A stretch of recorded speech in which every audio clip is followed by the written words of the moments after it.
Yo, this is Lefty. Sorry for not coming out with the video as soon as I'd like to. Typically I post them on Thursdays, Wednesdays if I can. But I've been working a ton of OT lately. So it's just going to be quick. Today is David Lemieux against Curtis Stevens.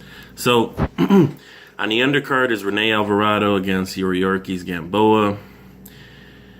Now, I was not feeling the Gamboa fight up until I seen that they weighed in at 130 to 131-ish, 132 maybe. I do not like Gamboa at 135. But the fact that it was a catchweight fight swings the fight over in his favor.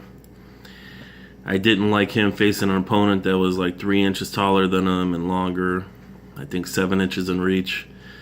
However, the closer that the fight was to 130, I felt better about it, so I am going to pick that one, and I'll pick it for Gamboa. Now, in the past, Alvarado has had trouble. When he's lost to elite fighters. So, the question that we're going to get an answer to is Gamboa an elite fighter still?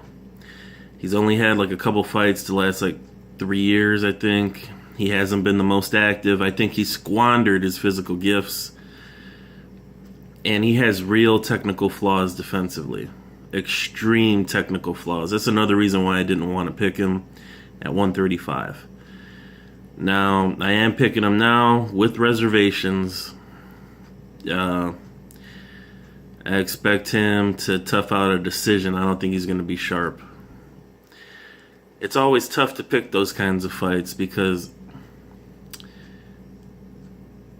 if a guy's not active, you don't know. Like, no amount of tape in the world is going to help you decide what he's going to come in with, you know? And then when it's a 35-year-old, 130 to 135 pound guy that has real defensive deficiencies, then you can really fall off the cliff in a hurry. So that's why I say I got Gamboa with reservations. I wouldn't be surprised if he lost, to be honest. But I'll go with him. Now, on to the main event. We got Stevens against Lemieux. Lemieux is 5'10". Stevens is about 5'7". Lemieux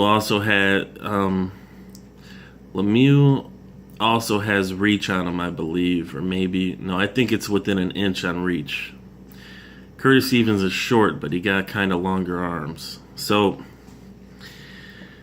what I see happening in the fight is Lemieux's an active guy. He's an active fighter. And the only guys in the past that have given him trouble are other active fighters. Think Marco Antonio Rubio. He's an active guy. He threw shots. He was able to, expose Lemieux's conditioning earlier in his career. Triple G was pumping 30 to 40 jabs around, probably throwing 65 to 70 punches around. Eventually, the fight was stopped. So, once again, active guys. Stevens is not an active guy. He's a 35 to 45 punch around guy. And Stevens has great power. He's got good counter punching ability. But the thing is there's a thin line between waiting for counter punches or waiting for counter punch opportunities and being a sitting duck. And I think if Lemieux's busy enough early and wears into Curtis Stevens, he can expose that part of his game to where Stevens sometimes just doesn't throw enough. So I would say that Lemieux's going to pull this out.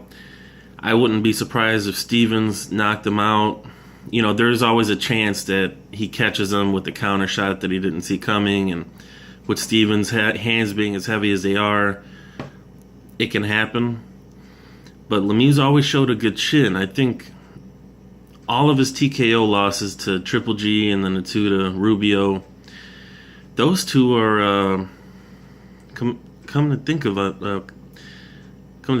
it, those are like accumulation shots. So he didn't really even get put out with one punch by Triple G, who I think is the hardest middleweight puncher there is today. So, I feel confident about Lemieux winning. It's going to be based around activity, and eventually he's going to wear Stevens down. I would say by the 9th or 10th round. And if Stevens waits too long, it'll be shorter.